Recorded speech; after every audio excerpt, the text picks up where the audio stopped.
Motorbike না পেয়ে মহারাজপুর এলাকায় গলায় ফাঁস লেগে আত্মহত্যা করল বছর 17 এক নাবালক। পুকুরিয়া থানার পুলিশ দেহ ময়নাতদন্তের জন্য মালদা মেডিকেল কলেজ হাসপাতালে পাঠায়। জানা গেছে, মৃত নাবালকের নাম চিরঞ্জিত সরকার। পুকুরিয়া থানার মহারাজপুর এলাকার বাসিন্দা সে। পরিবার সূত্রে জানা গেছে, দিন কয়েক ধরে মোটরবাইক কেনার জন্য পরিবারের কাছে আবদার রেখেছিল নাবালক। মোটরবাইক বাবা কমল সরকার যাতে কিনে দেয়, সে আবদারই চলছিল নাবালকের।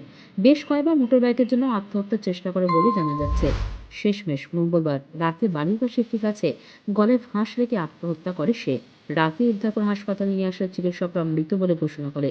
এরপর পুলিশের দেহ হেফাজতে নেয় এবং বুধবার ময়নাতদন্তে পাঠায়। ঘটনায় শোকাহত পরিবার। এটা ঘটনা হয়েছিল যে একটু ব্রেনের ঢিলা আছে ছেলেটা, একটু ব্রেনটা ওর কেটে জমাগার আছে। তো দুবার তিনবার এরকম করেছে। হ্যাঁ, তারপরে কালকে থেকে ছিল না বাড়িতে, ওর বাবা দিকে ধান কাটছে। ওর মা কোথাও গেছে, হয়তো সন্ধ্যা টন্ধ্যা দিচ্ছে, এর মধ্যে বাগানে যেয়ে বেরিয়ে গলায় দড়ি লাগিয়ে আত্মহত্যা করে দিয়েছে। ওখানে সেখানে মারা গেছিল না হসপিটাল? না, হসপিটাল আস্তে আস্তে মারা গেছে, রাস্তায় মারা গেছে। ওই অবস্থা দেখে কে করেছিল?